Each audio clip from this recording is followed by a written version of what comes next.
Hey, it's Prerak, and today we're installing this glove box light in my 2016 Polo GT.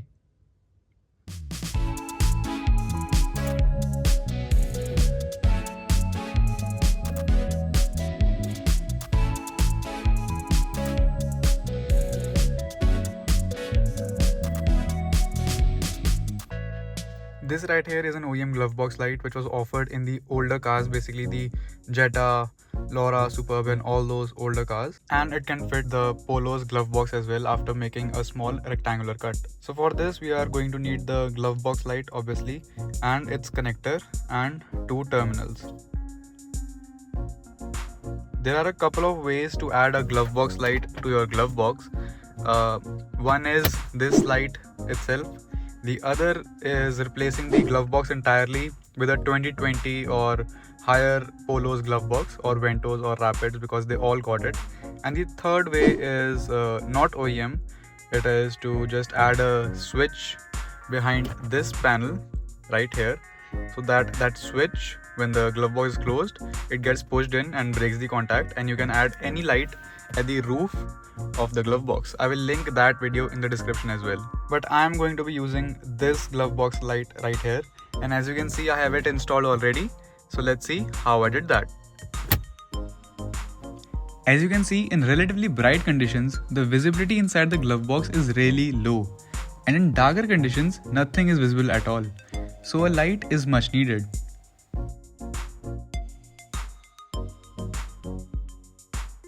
In order to add the light, we need to remove the glove box from the dashboard.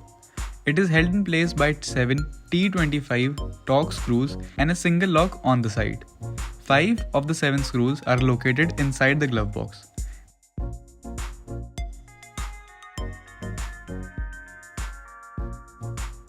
The single lock is hidden behind this trim piece on the left side.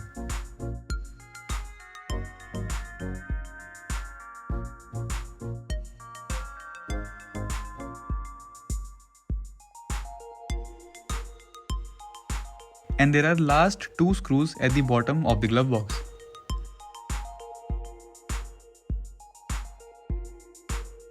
Once all of them are undone, the glove box can be pulled down with some force, and the cooling hose and footwell lights can be disconnected. With the glove box removed, I noticed this hack job which was done to the passenger airbag by Volkswagen. They replaced the recirculation flap a couple of years ago. The bolt is cross-threaded and stuck, and a piece of cardboard is placed to stop it from making any noise. I will try to fix this later. This is how the glove box light works. There is a physical switch on it, which when deflected even slightly, turns the light off. I tried to install it on the right side of the glove box at first, but it was a mistake as the cooling vent was right in the way. After realizing my mistake, I moved on to the left side of the glove box where there was ample of space. I wanted to install it as high and far back as possible. So this place right here was great. You need to make sure that the arms of the glove box deflect the switch enough to turn it off where you place it, and it pushes it up smoothly. I then marked the location of the locks with a pencil and then placed a rectangular piece of paper of these dimensions exactly in those lines to help me cut it accurately. I then took a cutter around the rectangular piece of paper to help me guide the cut better.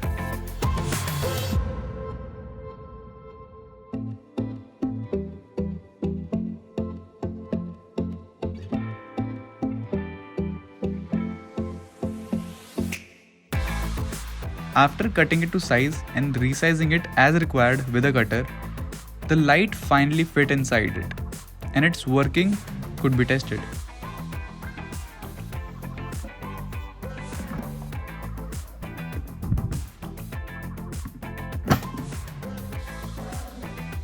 As you can see, it works great. Light is sufficient enough to light up the entire glove box, and it closes without getting stuck. I did slightly grind down the physical switch to make it even smoother for better operation.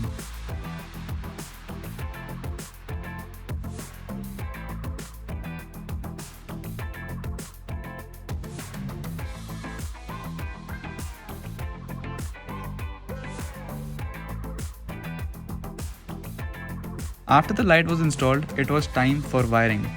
So I gathered the terminals I had lying around and went back to the car.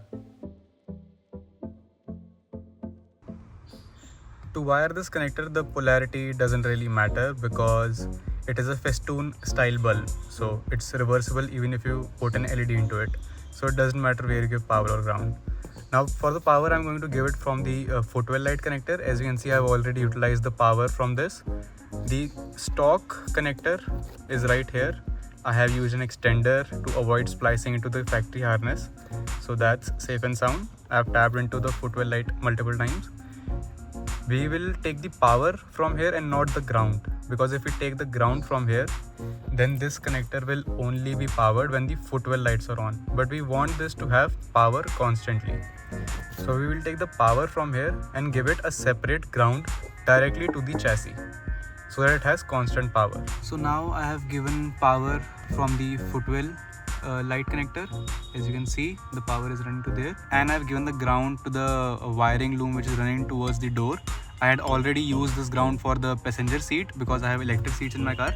I had already used that for the passenger seat, so I've just given it a common ground there, and as you can see, it lights up. And with this wiring sorted, I wish to address this bolt that they have messed up at the Volkswagen dealership for whatever reason. I have disconnected the battery because this is the airbag right here. This right here is the entire airbag, and this is halfway through and it's stuck here. I think they have messed up the threads on either the bolt or the nut behind it. So let's see what's under there.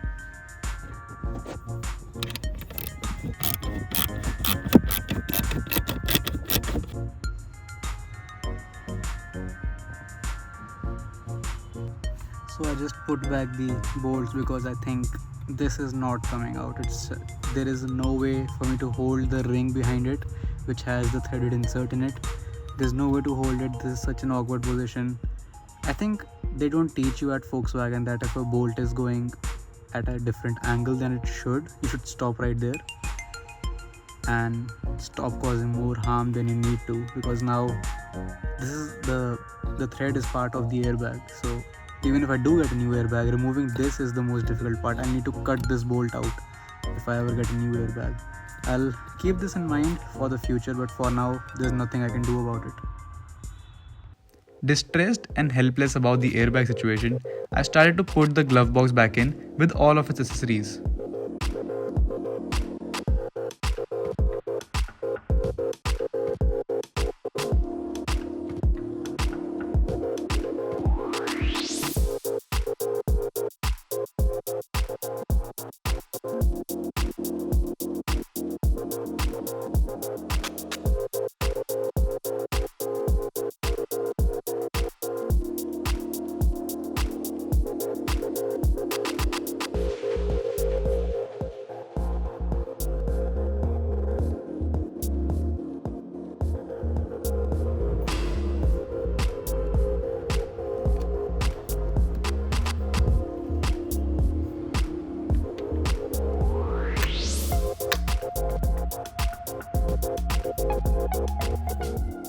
And this is the final result.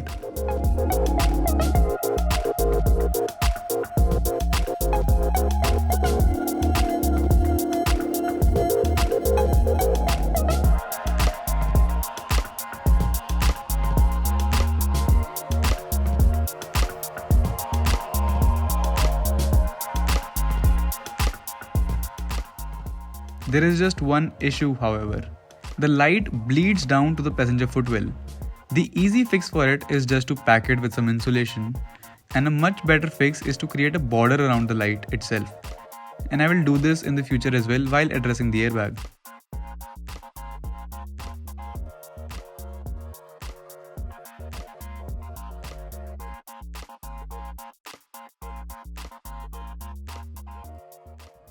So this is what the light looks like after being finally installed. It lights up the glove box pretty well, especially in darker conditions where you couldn't really see anything inside. Now there is a light and it helps a lot. You can replace that halogen bulb with an LED. This is a festoon bulb, so a 26 or I think 28 millimeter festoon bulb LED will fit right there. But I prefer the look of halogen inside the glove box, so I won't be putting an LED in there. I like this look better, so I'll be keeping this only. There is also a way to damp this glove box lid, if you can call it, because right now it just falls down, as you can see. But I think there is a way to damp it, and I will try that in the near future and let you know. So that was all I wanted to share on the topic of adding a glove box light in my Polo GT. If you want one for yourself, these are available on order at my online shop on Instagram, linked in the description below. Be sure to check out the LoRa all-wheel drive series as well, where I showcase the process of converting a 2010 LoRa to an all-wheel drive one. Thank you so much for watching, and I will see you in the next one.